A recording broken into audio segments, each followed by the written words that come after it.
Hello everyone, welcome back to my channel. आजचा video जरा खास आहे।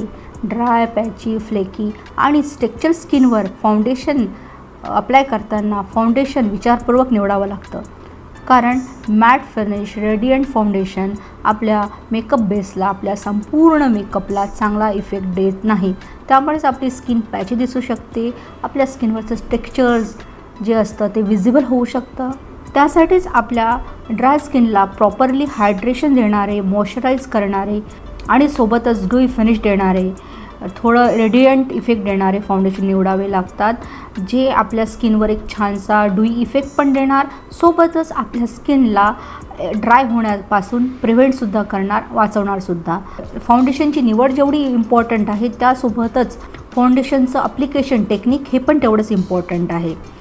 कारण ड्राय स्किनला जर तुम्ही अनसुटेबल असणारं फाउंडेशन फॉर्म्युला जर यूज केला किंवा त्याचं अप्लिकेशन चुकलं, तर ते तुमच्या स्किनवर जे टेक्स्चर स्किन असते किंवा पॅचेस असतात ते जास्त विजिबल होतात। त्यासाठीच ड्राय स्किनवर योग्य फाउंडेशनची निवड ही फार आवश्यक आहे।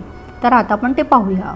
जर तुमची स्किनसुद्धा इथे पाहू शकता तुम्ही, जर तुमची स्किनसुद्धा माझ्यासारखीच ड्राय असेल, पॅचेस असतील आणि टेक्स्चर स्किन असेल, तर अशा स्किनवर फाउंडेशन कुठलं निवडावं हे पाहूया। ड्राय स्किनसाठी फाउंडेशन निवडताना नेहमी फाउंडेशन हे हायड्रेटिंग आणि मॉइश्चराइज देणारे फाउंडेशन यूज करावे। मॅट फिनिश असणारे किंवा पावडर फॉर्ममध्ये असणारे फाउंडेशन टाळावेत, कारण काय होतं, हे फाउंडेशन एकतर तुमच्या स्किनला आणखीन ड्राय बनवतात आणि तुमच्या स्किनवर जे फाईन लाईन्स असतात किंवा टेक्स्चर स्किन असते त्यामध्ये ते जाऊन बसतात आणि मग ते खूप पॅची आणि फ्लेकी दिसतं आणि त्यामुळेच आपल्या मेकअप बेसवर क्रिजेस क्रिएट होऊ शकतात। फाउंडेशन खूप डिस्टर्ब झाल्यासारखं, अनइव्हन ॲप्लिकेशन केल्यासारखं दिसतं। तर ड्राय स्किनला फाउंडेशन निवडतो किंवा चूज करतो, तर सगळ्यात पहिलं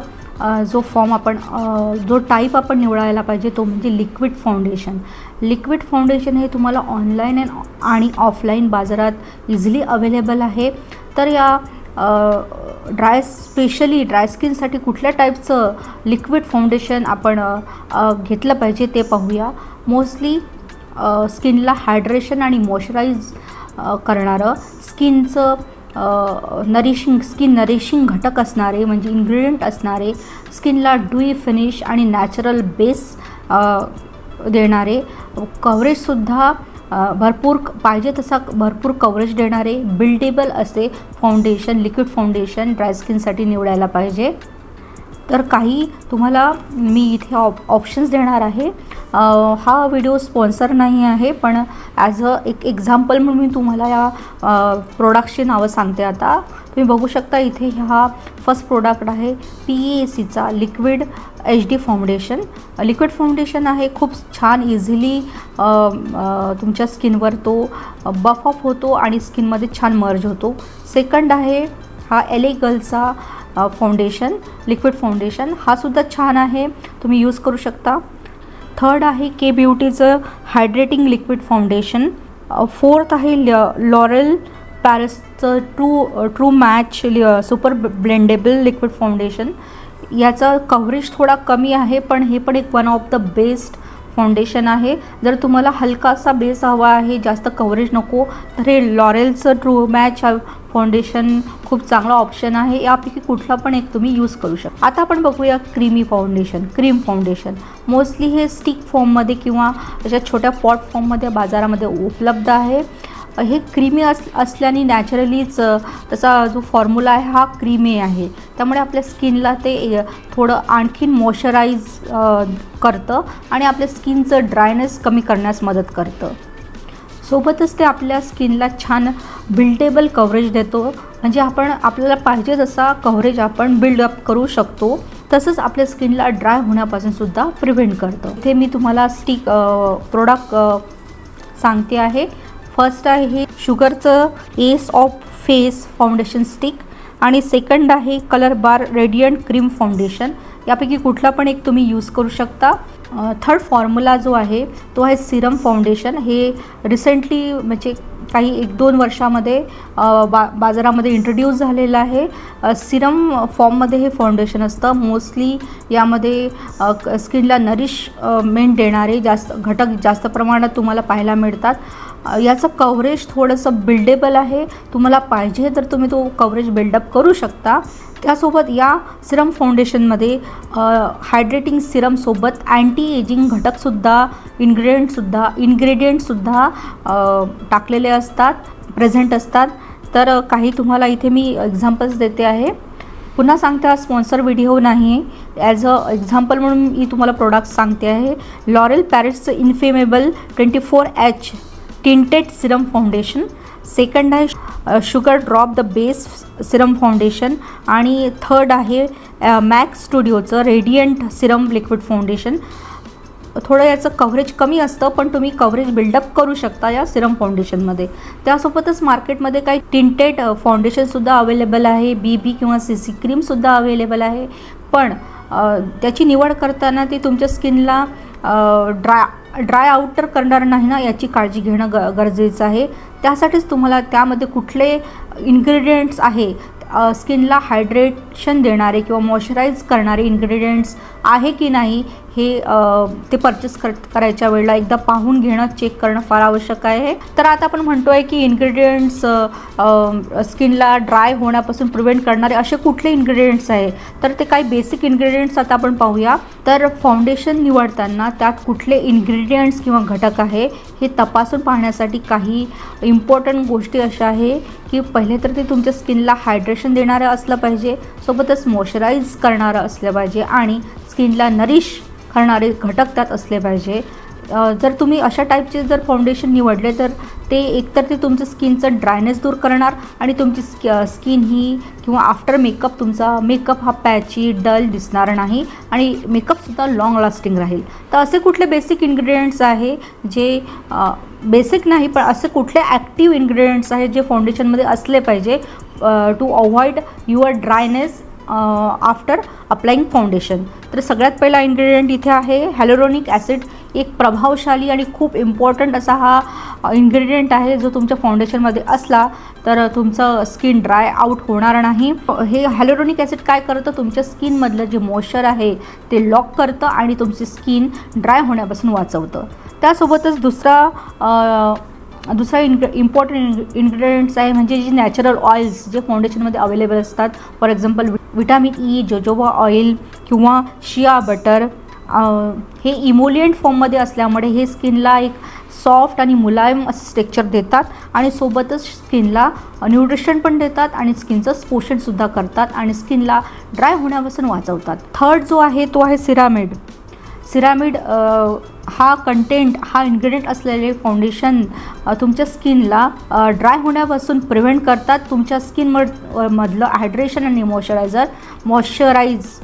हायड्रेशन जे असतं ते लॉक करतात, त्याला बाहेर पडू देण्यास प्रिव्हेंट करतात. यासोबतच तुम्ही ॲलोवेरा किंवा विटॅमिन E असे घटक असलेलं फाउंडेशनसुद्धा यूज करू शकता. आता फाउंडेशन निवडताना कुठले घटक टाळायला पाहिजे जे तुमच्या स्किनला खूप ड्राय करतात ते पाहूया. सर्वात प्रथम हाय कंटेंट अल्कोहोल असणारं जे तुमच्या स्किनला मॅडिफाईन करतं, तुमच्या स्किनवरचं नॅचरल ऑइल उडवून टाकतं असे फाउंडेशन, क्विक ड्राय होणारे फाउंडेशन अवॉइड केलेले पाहिजे. कारण त्यामध्ये अल्कोहोल कंटेंट जास्त प्रमाणात असल्यामुळे ते तुमच्या स्किनवरचं नॅचरल ऑइल घालवू शकतात. तसेच जास्त फ्रेग्रन्स किंवा सुगंधित असणारे फाउंडेशनसुद्धा टाळायला पाहिजे. त्यासोबतच मॅट फिनिश फॉर्म्युला असणारे, पावडर फॉर्म्युला असणारे फाउंडेशन्स किंवा तुम्ही टाळायला पाहिजे. त्यामुळे तुमची स्किन जास्त ड्राय होऊ शकते, पॅची होऊ शकते. आता आपण फाउंडेशन अप्लाय कसं करायचं, त्याचं प्रॉपर ॲप्लिकेशन कसं करायचं हे पाहूया. त्यासोबतच काय करायचं आणि काय करायचं नाही, डू अँड डोंट्स हे सुद्धा पाहूया. तर तुम्ही इथे पाहू शकता आपण काही लोकांना किंवा काही व्हिडिओज पाहून तुम्ही इंस्टाग्रामवर किंवा यूट्यूबवर व्हिडिओ पाहून आपण काय करतो ना, असं डायरेक्टली बॉटल घेतो आहे, बघू शकता इथे, आणि डायरेक्टली ते फेसवर अप्लाय करतो आहे, त्याचे ड्रॉप्स टाकतो आहे, लगेच ते तिथेच हाताने किंवा त्या ब्रशनी तिथेच ते ब्लेंड करतो आहे, तुम्ही बघू शकता इथे. तर फाउंडेशन लावल्याने काय होतं ना की तुमचे जे स्किनवर फाईन लाईन्स असतात त्यामध्ये ते त्यामध्ये जाऊन ते फाउंडेशन जाऊन चिपकून बसतं, स्टिक होतं. जरी तुम्ही हायड्रेशन देणारं फाउंडेशन यूज कराल किंवा मॅटिफाय कराल तरी इफेक्ट दोन्ही याचा सेमच येणार आहे, कारण तुमची अप्लिकेशन टेक्निक इथे चुकलेली आहे. तुम्ही बघू शकता इथे असं करायचं नाही, हे टोटली अवॉइड करायचं. तर फ्रेंड्स तुम्ही बघू शकता या काय करायचं आहे. एकतर तुम्ही अशी ही मेटल प्लेट बाजारात मिळते किंवा तुमच्या आपला हात हा एक बेस्ट आहे.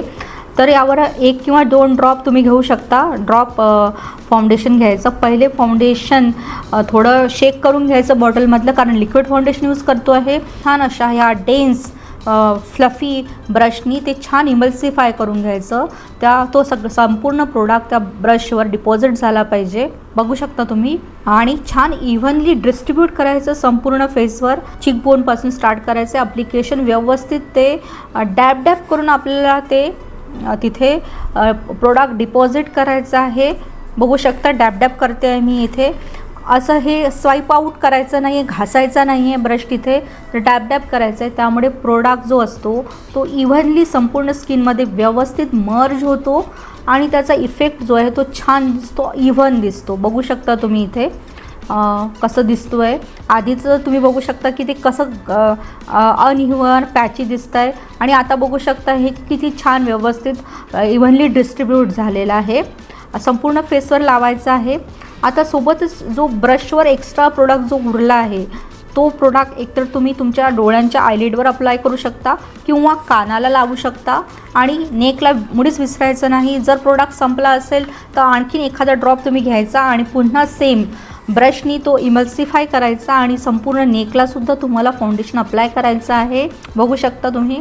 फ्रेंड्स तुम्ही किती पण छान CTM कराल किंवा मेकअप करायच्या आधी, फाउंडेशन अप्लाय करायच्या आधी छान स्किन प्रेप कराल, छान मॉइश्चरायझर, प्रायमर काही पण लावाल, पण तुमची फाउंडेशन टेक्निकच चुकली तर तो मेकअप पण पॅचेस दिसणार, तुमचा फेस हा डल दिसेल, कारण तुमचं अप्लिकेशन टोटली चुकलं आहे. असं करायचं नाही. मी आता तुम्हाला ज्याप्रमाणे अप्लिकेशन सांगितलं आहे फाउंडेशनचं तसं करून पहा. छान अशा डॅम ब्युटी ब्लेंडरनी पुन्हा एकदा संपूर्ण जो प्रोडक्ट आहे एकदा पुन्हा छान त्यांनी ब्युटी ब्लेंडरने ब्लेंड करायचं आहे, म्हणजे तो परफेक्टली ब्लेंड होतो. फाउंडेशन कुठेच हलत नाही, कुठेच पॅची होत नाही. त्यानंतर काय करायचं आहे, आपल्या नेक्स्ट स्टेप्स आपल्याला फॉलो करायचं आहे. For example powder setting, blush application, contour application, lipstick, eye makeup तुम्ही संपूर्ण करू शकता. आणि हो, हे सर्व झाल्यावर मेकअपला लॉंग लास्टिंग करायला, फाउंडेशनला छान त्याला सेट करणं पण तेवढंच इम्पॉर्टंट आहे. त्यासाठी तुम्ही मेकअप फिक्सरसुद्धा यूज करू शकता. आणि हे मुळीच विसरायचं नाही बरं का.